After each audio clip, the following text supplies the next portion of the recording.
You are proud. You have carved out dominions for yourselves in the dark, won battles of fire and blood. You have territory, wealth, followers dedicated to fulfilling your every whim. But this is my empire. Everything you have is due to my indulgence. Emperor Palpatine, 3.5 ABY. Indeed, the Empire was vast and oppressive, but either due to the inability to control everything, or in some cases, to be able to use even more underhanded tactics, the Empire allowed various crime syndicates not only to exist, but have vast influence and power in various regions of the galaxy. In this video, we will talk about these crime syndicates, how they came to be, their main activities and more, in preparation for the upcoming Star Wars Outlaws. In 3 ABY, the Galactic Empire located the Rebel Alliance's secret military headquarters on the ice planet Hoth, and quickly flushed them out in a deadly ground assault. This put the Alliance on the run for the next year, in what was called the Mid-Rim Retreat, leading to an incredibly chaotic time in the galaxy. The Empire was at its height as the most militarized state ever, but instead of maintaining peace and prosperity, it was at this time more focused on snuffing out the rebellion once and for all than anything else, and thus the criminal underworld flourished during this era. During this golden age of organized crime, several large syndicates controlled large swaths of the galaxy. These areas of control were mostly under the Empire, but the Empire pretty much accepted these syndicates as a necessary way of controlling the vast Outer Rim. But while these syndicates generally played nice with the Empire, they were fiercely antagonistic towards each other, causing lots of small conflicts during this period. Much of this was accelerated by the resurgence of Crimson Dawn during this period. After the death of Dryden Voss in 10 BBY, Crimson Dawn went underground for 13 years, until 3 ABY. They reappeared after building up their forces and secret agents, causing chaos and plunging the syndicates into war with each other, while Crimson Dawn attempted to fight the Empire. This was the Crimson Dawn Resurgence. The upcoming video game Star Wars Outlaws takes place during this resurgence. This was the Age of Rebellion, but in the background was the Age of Crime Syndicates, the Age of Organized Crime, and the Age of the Underworld. During the Imperial era, there were many crime syndicates, but there were 5 of these syndicates that stood above the rest, being known as simply the 5 syndicates. These were Black Sun, the Hutt Cartel, the Cremora Syndicate, the Pikes, and Crimson Dawn. They usually held fragile alliances with each other, somewhat maintained by Lord Maul's subtle shadow collective uniting the syndicates. But as stated earlier, during the Age of Rebellion and after Maul's death, the Underworld became a vastly different place. During the gap between The Empire Strikes Back and Return of the Jedi, these syndicates went to war for a brief period of time, with their forces fighting not only each other, but the Empire and Rebellion alike. Black Sun was one of the most infamous crime syndicates in the Star Wars galaxy, being run from a massive fortress on Mustafar by members of the lizard-like Faline species.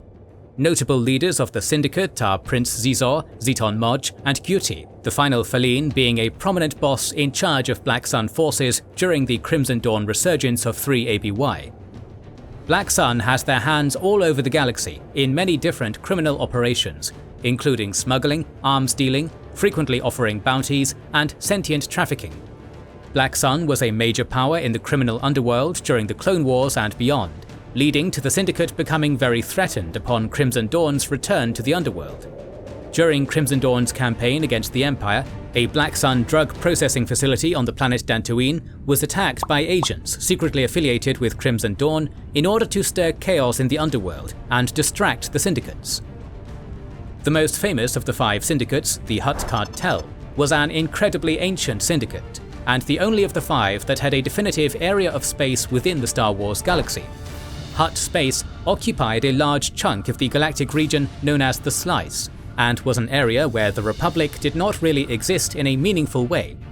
During the reign of the Empire, the Imperials cooperated with the Hutts more than any other syndicate in maintaining their territory, as the Empire viewed the Hutts' authority as an indirect tool for maintaining peace in the Outer Rim. During the Crimson Dawn resurgence, the Hutt Cartel was ruled by a Grand Hutt Council, and its leaders were invited to Crimson Dawn's infamous auction on Jakara for the frozen body of Han Solo. The Empire soon intervened, and a large battle between the Empire and the Hutt cartel's fleet began, provoked by prominent council member Bokku the Hutt. This battle ended with Vader personally assassinating the entire Grand Hutt Council at the Emperor's order, leaving Jabba the Hutt as the sole Hutt in charge of the entire cartel by the time of Return of the Jedi. The Hutt cartel was a criminal organization that connected the entire galaxy, having agents and loyalists of sometimes nearly entire species ancestrally spread across the entire galaxy. They were an incredibly militarized faction, having entire fleets full of warships and starfighters at their disposal during the Crimson Dawn resurgence and the ensuing war between the Syndicates.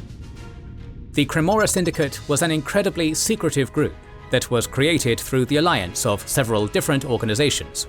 Not much is known about them, other than that they had distinct dealings with the Empire, similar to the Hutt cartel, and that Jabba the Hutt had dealt with the Cremora cooperatively in the past, gaining him a seat on the Grand Hutt Council. The Cremora had hold on many worlds across the galaxy, and strengthened that hold during the Imperial era. Little is solidly known about the Cremora, and they have never actually formally appeared in a Star Wars story before, only being mentioned in several places. But we do know the Cremora was mostly a separate syndicate that existed as an amalgamation of groups from other criminal organizations, one of such being the Droid Gotra. The Pike Syndicate was a group run by the species of the same name who were native to the Outer Rim planet Obadiah. The Pikes were well known across the entire galaxy for having a monopoly on the spice trade through the galaxy, as Obadiah was located at the very end of the Kessel Run, and Kessel was the only place spice could be mined. The Pikes controlled the spice mines of Kessel and used this highly desired substance as a bargaining and economic tool in order to gain power as a syndicate. Existing in close operation with other syndicates, the Pikes usually just operated as distributors of the spice, sometimes relying on the other syndicates to actually move it around to buyers. Another part of Lord Maul's Shadow Collective during the Clone Wars, the Pikes maintained close relationships with Crimson Dawn and Black Sun. Ruled by Marg Krim during the Age of the Empire, the Pikes were somewhat militarized, with ground forces capable of occupying planets or cities they deemed necessary for the spice trade. Invited to Kira's auction for Han Solo as well, the Pikes participated in the Syndicate War, hoping to take the Hutt cartel's place as the dominant syndicate in the galaxy. Crimson Dawn was a crime syndicate that was secretly led by Lord Maul, and was created during the waning days of the Galactic Republic. In order to maintain his anonymity during the Age of the Empire, Maul used gangster Dryden Voss as the public face of leadership in Crimson Dawn.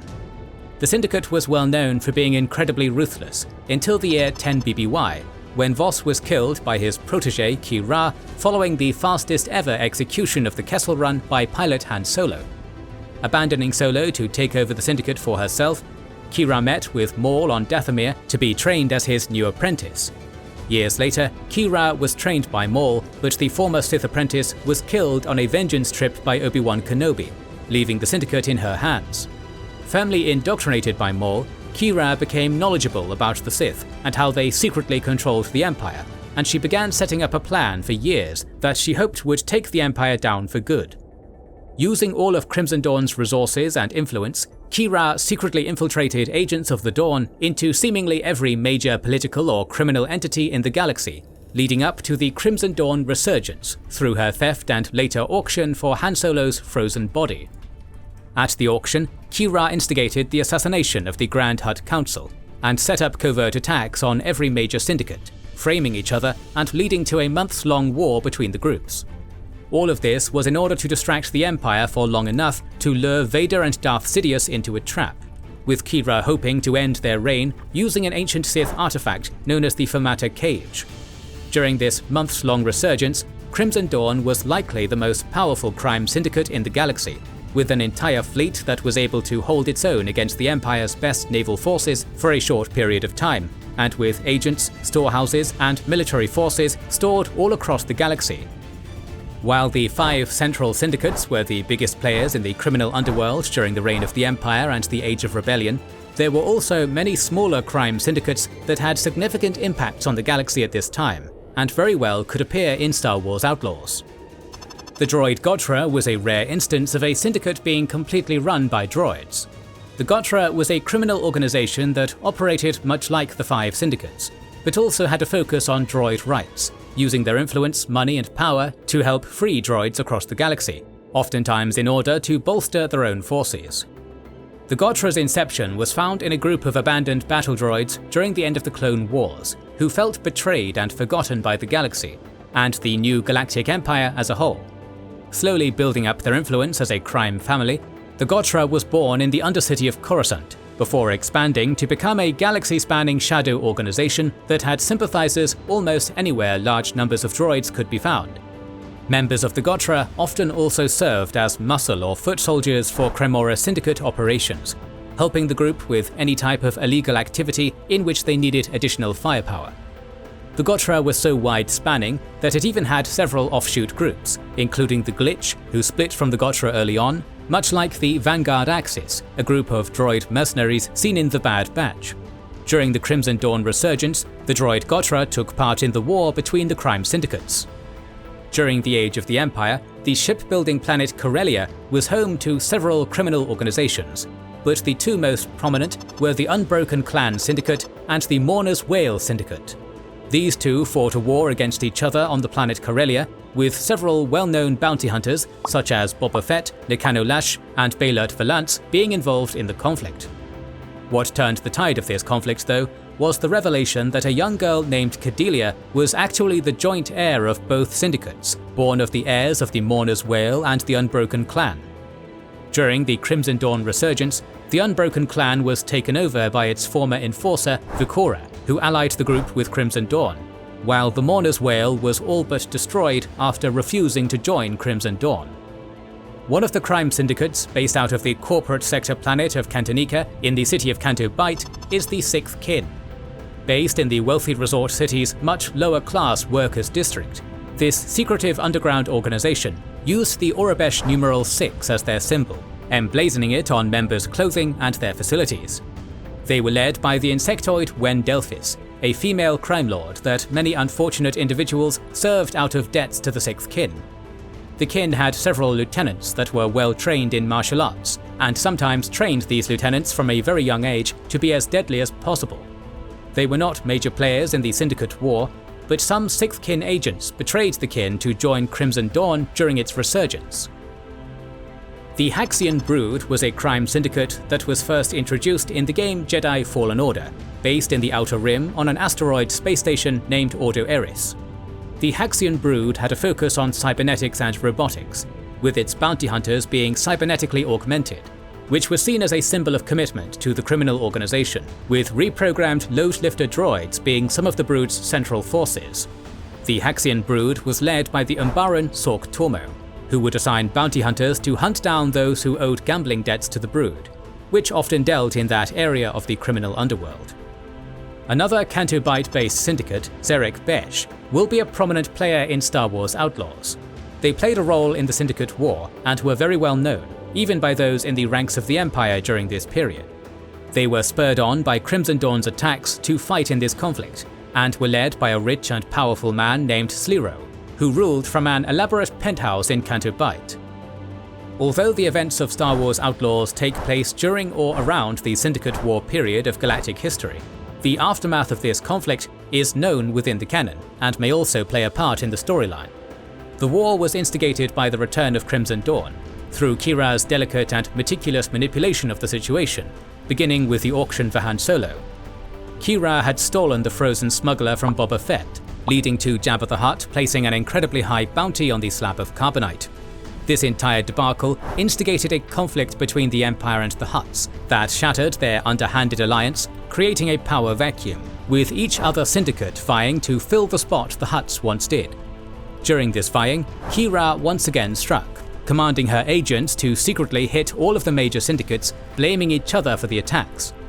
Thus began the Syndicate War that Kay Vess finds herself in the middle of in Star Wars Outlaws. This conflict led to widespread casualties and damage done to all of the major syndicates before the Emperor intervened and reined them all back into order, reminding them who was really in charge of the galaxy and promising favorability for the syndicates who organized their forces against Crimson Dawn.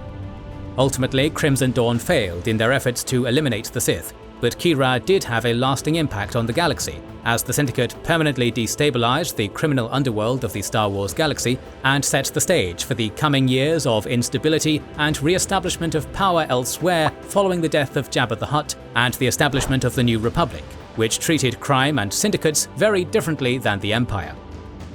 We will talk about the Star Wars universe more in the coming weeks, so make sure you have subscribed and pressed the bell button. Please consider liking and sharing, as it helps immensely. And don't forget to comment. We'll try to read and respond to every comment, as we want to know what you think about this video and which videos you hope to see in the future. This is the Wizards and Warriors channel, and we'll catch you on the next one.